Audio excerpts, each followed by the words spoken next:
이럭저럭 해서 벌써 이제 다음 주면은 여름 학기가 끝이 나네요. 그런데 그래서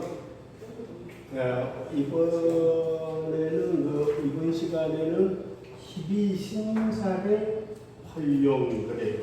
이 12신사를 제가 공부할 적에 몇 군데를 댕기면 예를 들어서 정라진의 여름 휴가철에 자주 보는 부스도 찾아가 보고 어떤 축제장에도 찾아가 보고 하니까 대부분 이제 공부가 완성 안 되죠. 술만 배워가지고 쉽게 얘기해서 돈 버는 것만 먼저 배운 사람들이 12신사를 활용하더라고요. 그렇기 때문에 그러면 12신사들이 왜서 중요한가 하면은 우리가 사람을 처음 만나기 때문에 가장 먼저 나누는 대화가 뭡니까? 연지예요. 몇 살입니까? 이것도 띠를 물어보는 거고, 그 다음에 상대를 알아가는 과정이다. 첫 번째 관문이 나이가 어떻게 되세요? 라는 질문이나 고향이 어디세요? 라는 질문이다. 그런 의미에서 연주이고 사주에서 자신이 띠가 된다. 그래서 띠만으로도 상대와 나의 관계를 규정지을 수 있고 상대의 속마음, 그 기둥, 신살관계를 알 수 있다. 이런 겁니다. 그래서 12신사를 활용하는 법에 대해서 일단은 살펴보겠습니다. 그런데 12신사를 도출하는 방법은 다 아실 거예요. 이 삼합 기준으로 시작하죠. 그래서 겁재, 천지, 연월, 망장, 반역, 육화 그렇죠. 그것을 이제 12신살의 배열이죠. 근데 이것을 한꺼번에 12개를 다 외우려고 하니까 힘들더라고요. 그래서 저는 4개씩 잘라서 외웠어요. 겁재, 천지, 연월, 망장, 반역, 육화 이렇게 외웠습니다. 그런데 12신살은 도표를 보셔도 되지만은 수장을 짓는 것이 더 빠를 수가 있어요. 수장을 짓는 것이 빠를 수가 있습니다. 그래서 수장 짓는 거는 잠시 후에 제가 가르쳐 드리도록 하겠습니다. 그래서 12신사는 제일 먼저 나타나는 게 이제 겁살이죠. 그래서 겁재, 천지 이렇게 나가지 않습니까?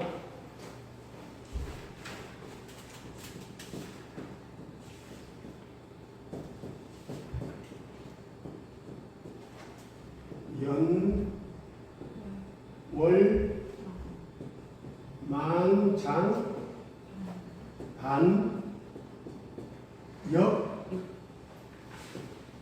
육, 화.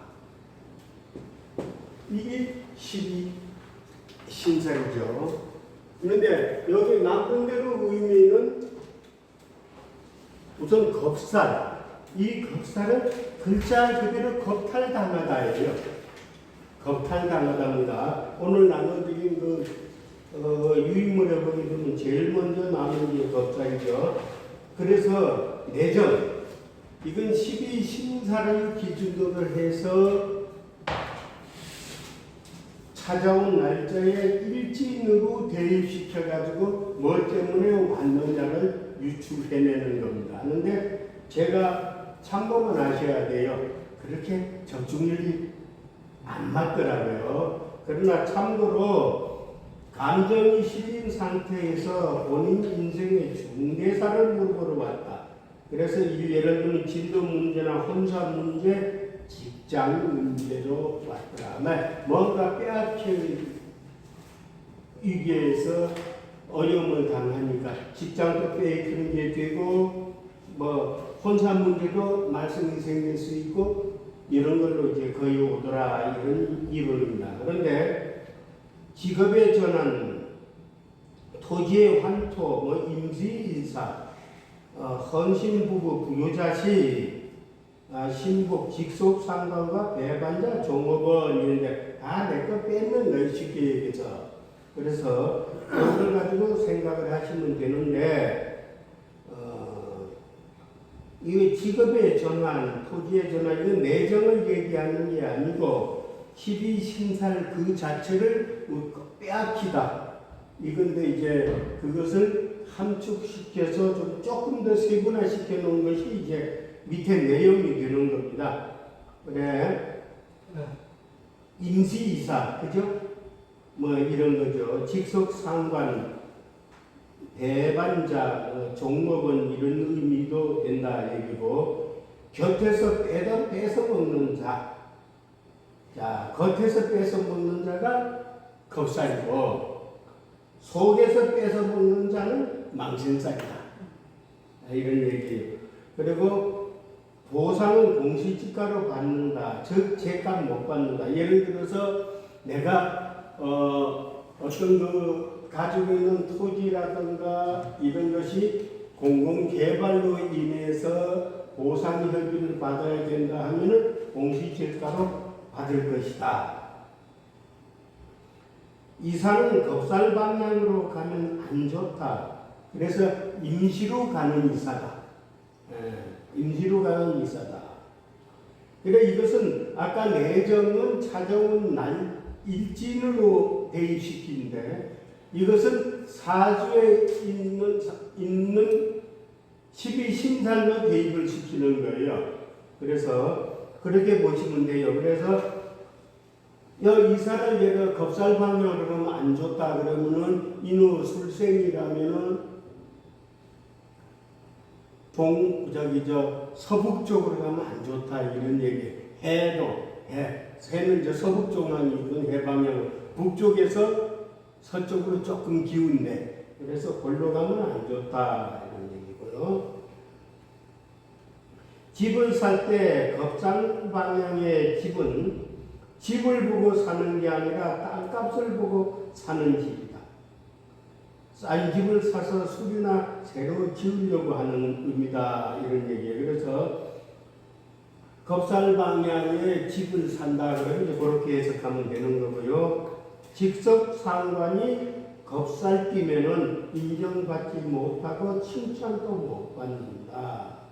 신복부하가 겁살 뛰면은 잘 챙겨줘야 한다. 섭섭하게 하면 내신자로 변한다. 나 인과관계에서 자 예를 들어서 인후술생이 돼지띠 상관을 모시든가 돼지띠 부하를 거느리면 겁살 관계를 내띠하고 겁살 상관이고 그 다음에 부하라는 얘기죠. 그러면 잘해줘야 된다. 잘못하면은 상관이 겁살 뛰면은 아무리 노력해도 인정받기 힘들고 부하가 겁살 뛰면은 잘 챙겨주지 않으면은 결론은 배신한다. 이런 얘기입니다. 가장 믿었던 사람에게 배신당한다. 종업원이 겁살 뛰면 공금명령이나 유용할 것이다. 동업자, 종업원은 겁살 뛰를 고용하거나 동업하지 마라. 그러면은 쥐뛰면 신자신 뱀띠하고는 뭘 하지 마라. 이런 거죠. 또 닭뛰면은 범띠하고는 뭘 하지 마라. 이제 이런 이론이 성립하는 거예요. 그런데 쉽게 얘기해서 인후술생, 범띠, 말띠, 개띠 여자가 돼지띠 남편을 만나게 되면 남편에게 당한다. 남자 해생 자식을 두면 자식에게 줄 것이 없을 때까지 다 빼. 그러니까 인후술생이 돼지띠 자식을 주면은 자식한테 다 뺏긴다.